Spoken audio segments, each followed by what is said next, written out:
Greetings to you all. I believe you're all doing fine. And my name is Opiyo Walter. I would like to invite you to this YouTube channel. You can subscribe to it, like and share with your friends, and you'll be blessed. In this video, I will be talking about experimental techniques with my colleague, and his name is Opiyo Samuel Muzungu, and my name is Opiyo Walter. And all of us will be talking about the same topic, but I will be the first presenter, for which I will be handling the first topics of the experimental techniques. So, without wasting much time, let me go straight to what we are going to look at, and that is experimental techniques that are commonly used in parallel computing research today. So one of it is benchmarking. Researchers design and run benchmark programs to measure the performance of parallel algorithms or parallel systems. Benchmark help compare different approaches and identify the bottlenecks. So with the benchmarking, what it does is that researchers get different approaches in running a program to measure the performance of a parallel algorithm. So with these different approaches, what it will do, it will scan through all the approaches that he or she is using. Then you will identify the bottlenecks that are attached to it. So as he identify the problems or the bottlenecks that are in different approaches, you will get the best approach to use. So the best example that we can see here is maybe a car company want to test their vehicle, want to see the vehicle that is faster than the other. So they may put them in a racetrack to see which vehicle is faster than the other.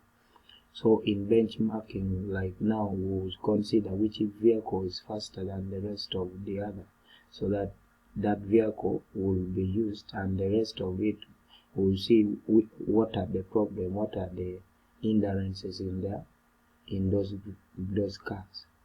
And the next technique that I want to also to talk about is profiling. Profiling tools analyze the execution behavior of the parallel programs. They provide insight into resource utilization, load balancing, and communication overheads. So with profiling, what it does, it provides insight into resource utilization. Now, when we talk about resource utilization, it is how the system will utilize the available resources inside the computer. Talk about CPU or memory uses and other stuff, and also load balancing. Load balancing is all about how the distribution of work will be in the processor itself, and the communication overhead. So it is about checking the health of your computer program that run tasks simultaneously. I know these terms are new terms to us, but I will try as much as possible to break some of them so that we may understand. But when we talk about tasks being broken into simultaneously, it is tasks being broken so that it can be run at the same time. Simultaneously, another word to it is concurrently, or at the same time. So it helps us understand how well the program is using its resources, and whether the work is spread out evenly. So for it helps us understand how the program is using its resources. See that whether the works that are being put inside is being spread evenly, and how much delay it costs by task waiting to communicate with each other. So that is what we mean by profiling. So another techniques that I would like also to talk about is scalability analysis. Researchers study how well a parallel system scales as the problem size or the number of processor increases. Scalability analysis help identify the limitation and optimal configuration. So with scalability, as we all know what scalability is, it is all about ability of a system to handle the growing amount of work or accommodate on the increasing number of users and resources. So maybe when the number of resources or the users are increasing, will that system be positioned to still manage the programs that are running at the same time? Or now, if you're having only maybe 2 processors or 2 cores of your computer, will it still be positioned to handle additional tasks? That what we are talking about scalability analysis. So it's like testing a system's ability to handle growth, whether it is handling more customers, processing larger data sets, or using additional processors. So that is all about scalability analysis. And another thing is speed up and efficiency. Researchers calculate speed up, the ratio, and here the speed up itself is the ratio of sequential execution time to parallel execution time. So for us to get the speed up, we get the ratio of sequential execution time to parallel execution time. And for sequential, it works with only one processor and executed task sequentially. Sequentially mean one after the other. And with parallel, it executes task simultaneously or concurrently, or you can even say at the same time. Yeah, that is what we mean by parallel execution time. So parallel efficiency consider both speed up and the number of processors. And for sequential, it works with one processor, we should remember. But for parallel, it works with multiple processors. Yeah. So for it, it consider both speed up and the number of processors, ensuring effective utilization while scaling up. And while keeping in mind that there is always some overhead due to parallelism. So there will be always overhead due to parallelism impacting efficiency. And the second last thing that I want also to talk about another technique is Amdahl's law. Amdahl's law predicts the maximum speed up achievable by parallelizing a portion of the program. And someone may ask me, what does this law state? It is stated that when a part of a computer is improved, the overall improvement of the computer will be proportional to as much as that part makes up a system. So when maybe you have a 4 GB RAM of your computer or your device, and now you intend to add another 4 GB RAM.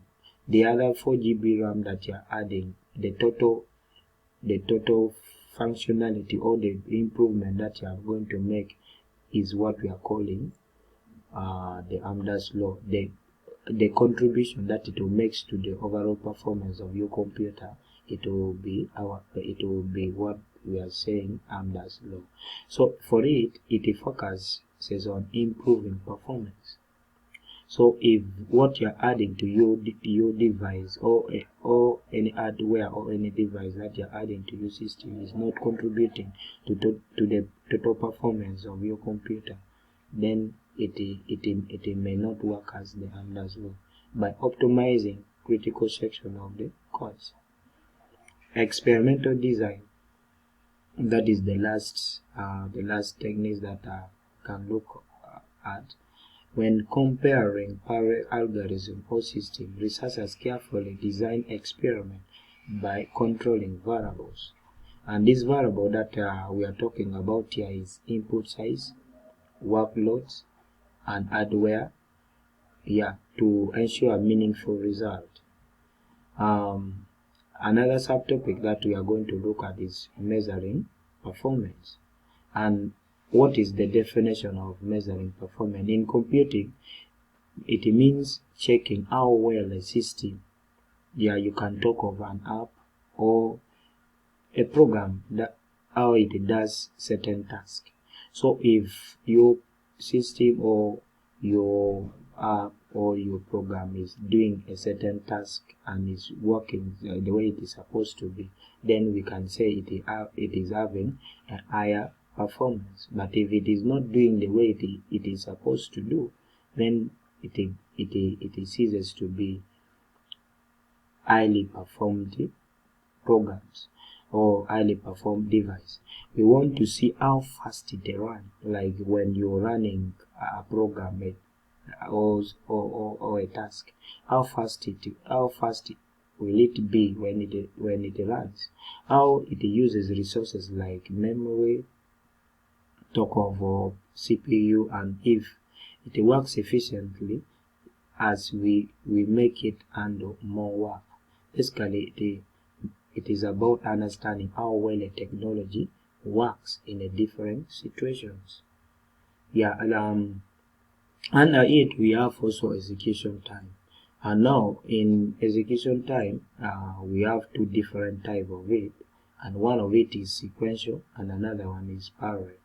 So with the sequential, it is the time taken to execute a program sequentially on a single processor.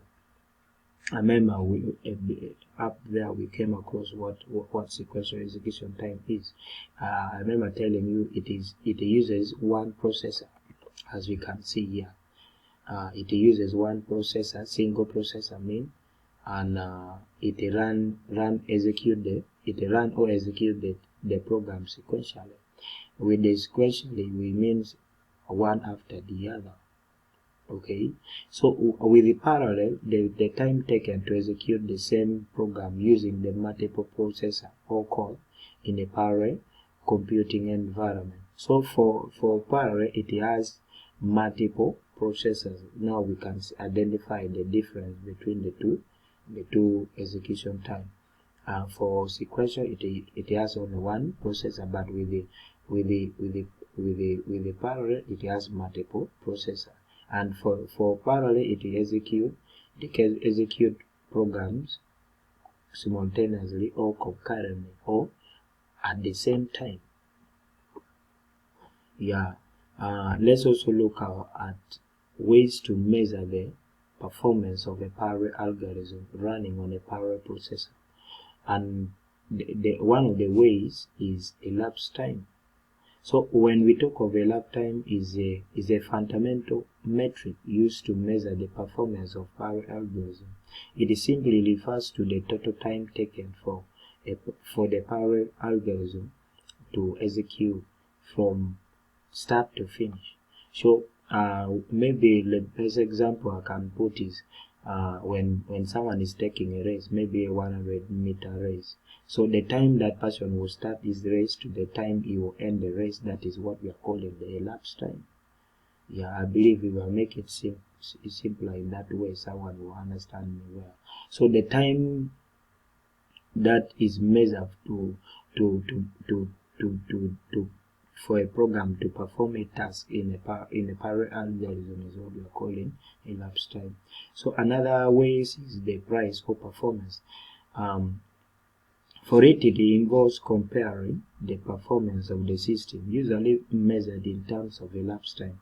So for us, for price here now, we will take consideration of the elapsed time, the time it will take from the start of that program when it starts running to the time it ends ends the running. And the third ways is the speed up. For it measures how faster. Okay, it measures how faster a parallel algorithm runs compared to its sequential counterpart, or a baseline parallel implementation. So for speed up, it is calculated as the ratio of the execution time. So for us to get the speed up, what we will do, we'll get the ratio of the execution time of the sequential algorithm to the execution time of the parallel algorithm. So that is how we can get the speed up, the time it would take for it to run on a single processor, and the time it will take to run on the multiple processor. So ideally, speed up should increase as much as processors are added. So when we add other processors, maybe you have only 2 cores or you have only 2 processors. If you add another processor, that means ideally the speed up of your computer or your device should increase as well. But it is a subject to Amdahl's law. So as we saw it in the first place, in the previous slide, we saw that Amdahl's law, if maybe you add any part of the computer, then the overall performance of that computer will be proportional to what you have added at that time. So if what you have added is not contributing, is not increasing the overall performance of your computer, then it is not what we want to see here, which sets an upper limit on achievable speed up based on the proportion of the algorithm that can be parallelized. So the last thing that we can also talk about is efficiency. With efficiency, for it measures how effectively a parallel system utilizes resources to solve a problem. So like you're having a task and you're running it on your device. How effective will that program run? Will that parallel system utilize the available resources to solve the problem that you're feeding your device with? So if you're feeding your device and it is taking much time to run, then it means it is not efficient. Is it fine? Yeah. So it is calculated as the ratio of speed up, and as we saw it for speed up, it is the ratio of the execution time for sequential algorithm to the execution time of the parallel algorithm. But now for efficiency, we get it by the ratio of the speed up to the number of processors used. So after getting your speed up, what you will do, you multiply by the number of processors that you have used, so that we can get the efficiency. So higher efficiency indicates that the system is effectively leveraging parallelism, while low efficiency suggests that resources may be underutilized due to the factors like communication overhead or load imbalance. So we can see where the high efficiency come from and low efficiency come from. With the high efficiency, it indicates that the system is effectively leveraging parallelism. But for low efficiency, we see the resources that should be used are underutilized due to these factors that we are calling communication overhead or load imbalance. Yeah. The third subtopic that I also want to talk about is computing speed up itself. I believe we saw it also up there. And now this speed up, it quantifies the performance improvement achieved by running a program on a multiple processors. And these processors, you can also call it cores. And compared to running the same program sequentially on a single processor. So now, maybe you're having a one processor or one core like this, and you also on the other device you are having multiple cores or having having multiple processors. So how effective will that be? But now for it quantifies the performance improvement achieved by running a program on a multiple processors. So how effective will it be when you're having multiple processor or core to compare to only running on the same sequential or on a single processor? So the two difference between you having multiple processor or having a single processor, it will dictate for us how the speed up will be. But we see that the speed up comes from you having multiple processor than rather you having on a single processor. So the with speed up is a key metric used to assess the efficiency and effectiveness of parallelism. So speed up is like measuring how faster a team of work can complete a task compared to a single worker doing the same task. I believe maybe it's with the use of the core and the processor itself may be kind of complicated to some of us. But let me break it then with a simple scenario. Maybe like an individual is taking 10 days to complete a task. But now with having 5 people to do the same task, but they will only use 5 days to complete that work, or only 2 days to complete that work. So we see that it will be of advantage to have many people to complete that, to do the same task, than rather having only one person that will take many days to do the same work. See that? So with the multiple processor, it will do the same amount of work or the same amount of task more accurately or with lesser time than having only one processor to do the work with a lot of time.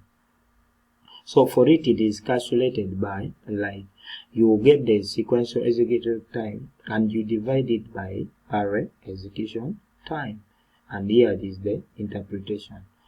So let's look at the factors affecting speed up, and one of it is efficiency. Efficiency measures the ratio of actual speed up achieved to theoretical maximum speed up. So the formula that for efficiency is speed up out of number of processors. So you first get the speed up itself, then you divide it with the number of processors that you have used. And the next thing is scalability, and we understand with scalability, it is ability of a system to handle the growing amount of work or to accommodate the increasing number of users or resources while still maintaining its performance and efficiency.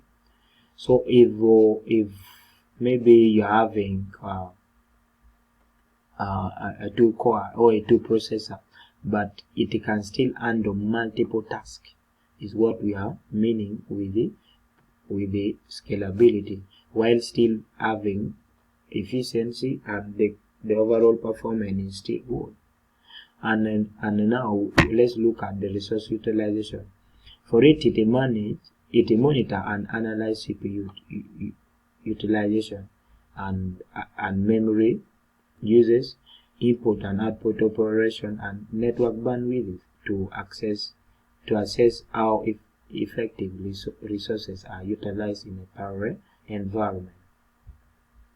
And the next point is communication overhead. With communication overhead, it measures the time and the bandwidth consumed by inter-process communication. So for here, what we consider is the time it will take for the program to run, and the bandwidth. Okay, when we talk about the bandwidth, is the amount of data that will be used or will be consumed during the process of communication or during the process of processing a program in a parallel programs. And the next thing is load balancing, and of which now the load balancing is all about the distribution of work or load among the processors to ensure even workload distribution and minimize and maximize overall system throughput. So for it not to congest maybe only one processor, the task or the workload are being distributed among various or multiple processors so that they can execute the work so quickly, so that one of the processor or only one processor may not be overloaded with a lot of work. And the next point is reliability and robustness.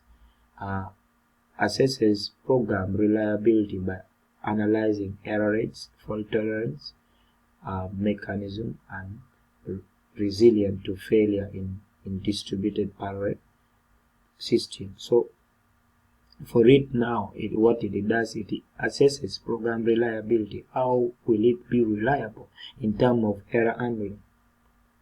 When anything happens, the faults that may occur, it should be fault tolerance and resilient to failures in distributed parallel system. So the real world application where we can apply these period of things is scientific simulation, like handling complex science analysis. Maybe there's any discovery scientifically, so we can apply this. And other data analytics, maybe there's a large data set that it has to be analyzed, so we can also apply it. And also image processing, maybe you have a new images and you want to process it. And allow me to talk about experimental precaution, then I will come my brother to continue from where I stop. And with the experimental precaution in parallel computing are careful steps, careful steps that are taken when testing a parallel algorithm or application. So these are the steps that one takes to make sure the parallel algorithm and the application are well performed. They make sure that the result are trustworthy and accurate. So the result that will be brought out should be trustworthy and trusted, and accurate to someone who is going to use them, the users, while also reducing any chances of problem that could mess up the outcomes. So this is the consideration that should be made so that the experiment or the system is run well. So some of these experiments that we are going to look at is parallel pruning. With pruning, we understand that you backtrack, like you remove some of the algorithms that are not needed, the necessary computation based on another process prior work. Like maybe you have run a process or you have run a program like before, and you have seen some of the processes are not working for your case. So what you will do, you will backtrack or you remove other unnecessary computation based on the previous process that you have done. And we see Amdahl's law the coming is about, and I believe we have always been talking about it. Amdahl's law helps us to understand how much faster we can make a task by parallelizing it, considering that some part of the task must be done sequentially. So it is emphasizing that a task should be done sequentially, like reducing the amount of time and the speed up and the performance of the task should be high enough. So it shows the limit to how much speed up, as I was saying, you can achieve by adding more processors. So as you add on more processors, that means the work will be done much faster than the way it was expected, than the way we are using only maybe one processor. For instance, if we are finding a large primes, and some part of the processor can't be done in parallel, Amdahl's law tells us how much faster we can make the overall process by using multiple processors. So with the help of Amdahl's law, it will help us to tell us how much faster we can make the overall process by using these multiple processor. Okay, I believe I'm making you guys understand what I'm trying to explain. So the next point that I want also to talk about under the experimental precaution is control environment. So the environment that you're going to use or you're going to execute your program has to be controlled. If you just exaggerate it, it will make your program messed up. And this includes using the same hardware setup. Okay, the software version should be the same, and the configuration for all experiments to eliminate variability and ensure fair comparisons. So the next point that I also want to talk about is isolation and variables. Modify only one variable at a time while keeping others constant. For example, when testing the performance of a algorithm, change one parameter. Okay, the parameter that we are saying here is like a number of processor core, while keeping other parameters unchanged. Okay, so the best example, maybe we can say, let's imagine adjusting a volume of your music player, and now when you're adjusting it, maybe you want a loud sound.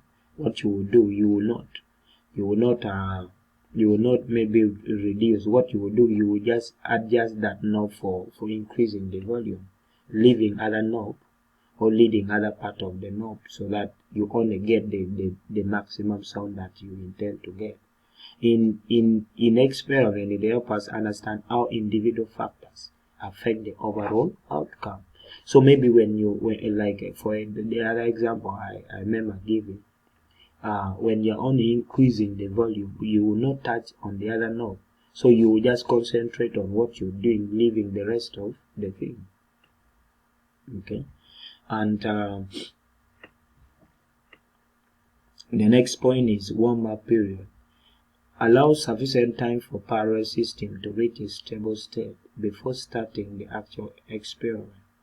This ensures that any initial overhead or setup activity do not skew the result.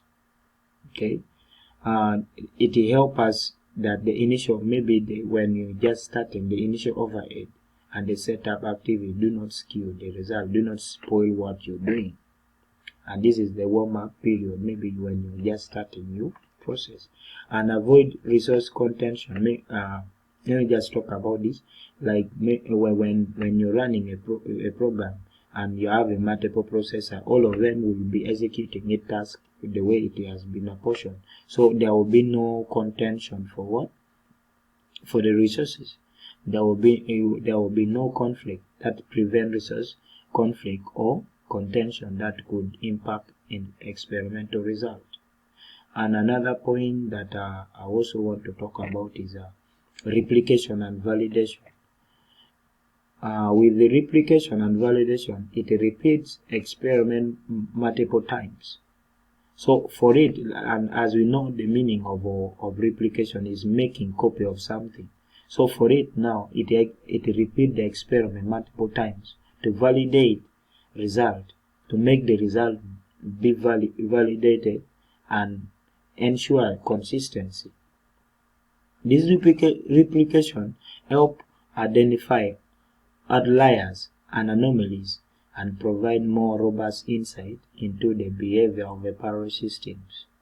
So for replication and validation, it is all about repeating the same experiment multiple times, so that you can make your work be validated and ensure there is also consistency in what you're doing. And the second last slide that I want to talk about is monitoring and logging. It implement comprehensive monitoring and logging mechanism to capture details performance metrics during experiment. This includes tracking CPU utilization, how your CPU work, how are you utilizing it. So it tracks for you and bring for you the utilization. And maybe we can also talk about the memory uses. So with the memory uses, how your memory will be used during that operation. That is what we are calling monitoring. As you monitor your system and you lock into it. And also input and output operation and communication pattern among parallel processes. With monitoring and logging means setting up system to keep an eye on how well your computer is doing experiment. So for it will keep an eye to see how the operation of your computer is and how it is doing the different experiments. And the third last point is error handling and discovery and recovery. For it implement error handling mechanism to gracefully handle unexpected failures. So with the error handling, it will implement or come out with the error handling mechanism, so that in case of any error that will pop up or will come up, and it will gracefully handle unexpected failures or issues during experiment. This may involve automatic recovery procedures, or checkpoints to resume experiment from specific points. And the second last point is ethical consideration. For it adhere to ethical guidelines when conducting experiment involving power computing, especially when using a shared and distributed resources.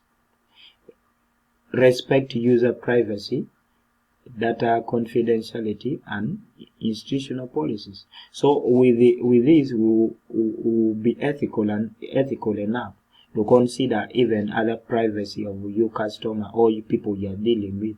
You shouldn't enter into their privacy, like you can't get their details, password and whatever, their credential that they may use for logging into their system. So these considerations has to be put in mind. And the last point that I also want to talk about is documentation and reporting. And with it document experiment procedures. As we all know, for you to document something, if it is the main purpose is to make it for future reference, so that the people who will come after you may also read.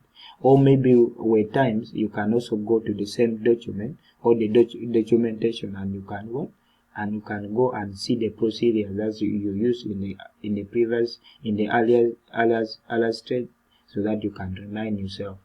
So for to document the procedures, configuration, and result comprehensively, and the transparent reporting enable reproducibility and facilitate peer review or experiment finding. So I thank you for listening to me, and my colleague will continue from where I stop.